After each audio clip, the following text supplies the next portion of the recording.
Hi again then guys, and welcome to episode 26 of Dirtmasters, the review series for the rally cars of Gran Turismo 6. Now in this episode we're featuring one of the most successful WRC cars in real life at the hands of Sebastian Loeb. It is of course the Citroen C4 WRC car, known for being a very successful car in real life, but as we've seen before, that's no guarantee that a vehicle will be great in the world of Gran Turismo. So how does it compare to both its fellow WRC cars and to the other rally cars in general that are available on the game? Well, let's go to the track to find out.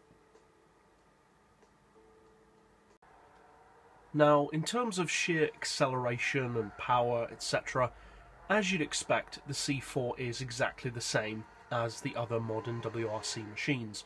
So for acceleration, I'm giving it, unsurprisingly, a standard 3. Nothing particularly amazing, but nothing bad either.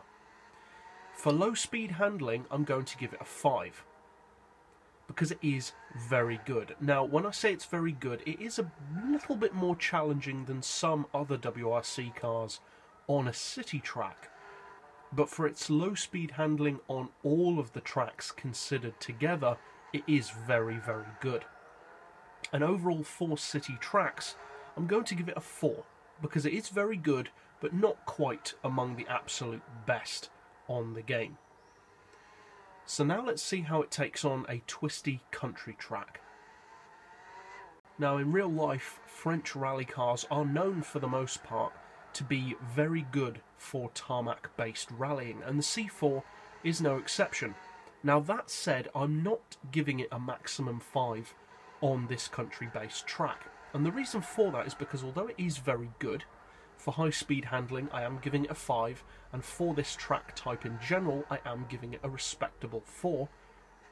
The reason why I'm not quite giving it the maximum 5 is because there are other rally cars which do feel better on this track, and it just wouldn't be fair to put this car, as good as it is, on the same level as those vehicles, because although the handling is very good, it does have a bit of heaviness that some of the other rally cars do without, and that does set it back a little. Now, as I said, it's still a very good handling car.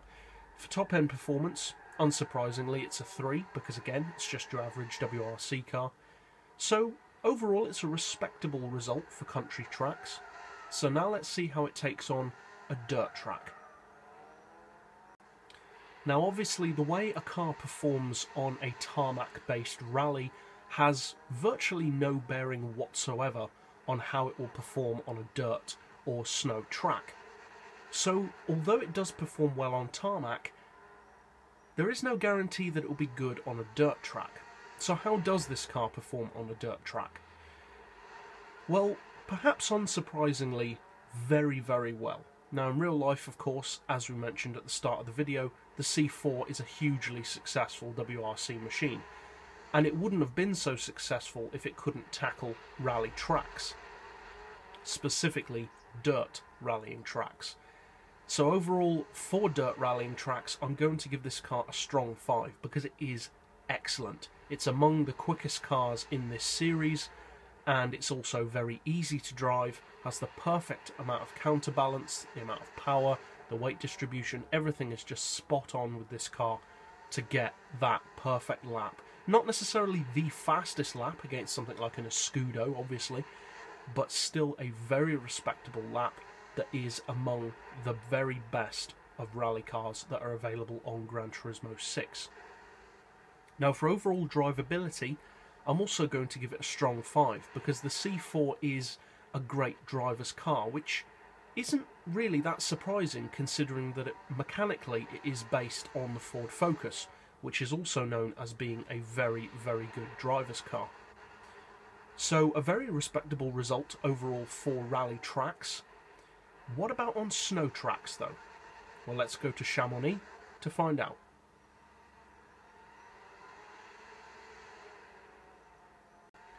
Now with rally cars on Gran Turismo, there's no real accurate way of predicting how a car is going to perform without driving it.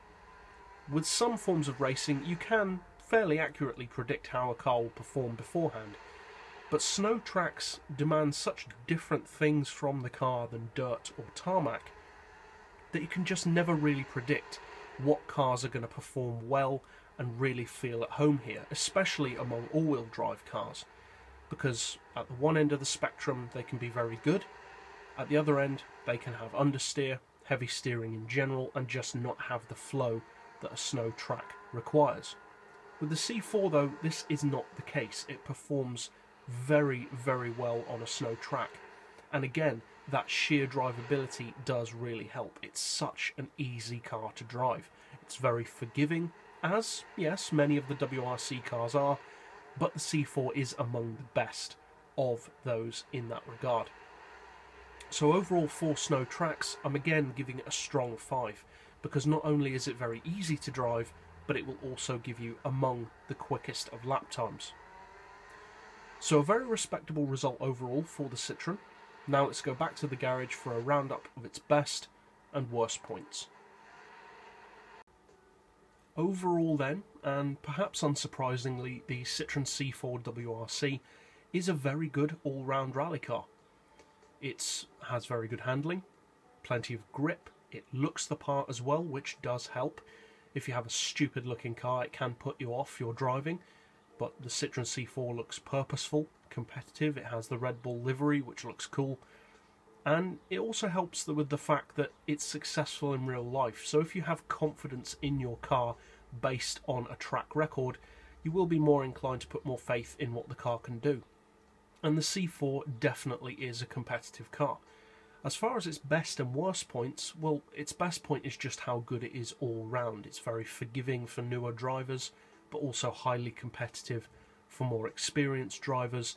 It has just enough performance to give you great lap times, but not so much that you're constantly wrestling against the car or having to hold it back. As far as its worst point, well, it's not really an awful thing, but it is notable that it does have a bit of heaviness to the steering, especially at lower speeds, funnily enough, which is unusual for a rally car. Generally, if they do have heaviness, it tends to come in at higher speeds. But with the Citroen at low speeds, it does have a bit of understeer, and although it's far from chronic, as we said, it's a highly competitive car despite this, it is something to bear in mind if you haven't bought it yet, just so that you're not surprised or potentially disappointed by that. As a tabulation of all of its scores put together, it achieves a respectable overall rating of 4.4 out of 5, which is very good for a car that's nowhere near the most powerful of rally cars on the game. And who would I recommend it for? Well, pretty much anyone who's interested in rallying. It's a good car for new and older drivers with less or more experience. It's a highly competitive machine that is really easy to use well. It's just one of those cars that you can jump in and drive fast. Now, it is an 850 grand car, so it's not the cheapest of rally cars, but that's the same as any of the other newer shape WRC models, so for value for money, it pretty much breaks even against those cars. But in terms of performance for the money, it is better than many of the other modern WRCs, speaking in pure lap times. So as always, I'll put this car's specs, ratings and lap times in the video description for you to compare it to the other cars of the series if you need to. And that's it for this episode, so I'll see you guys next time, and as always, thanks for watching.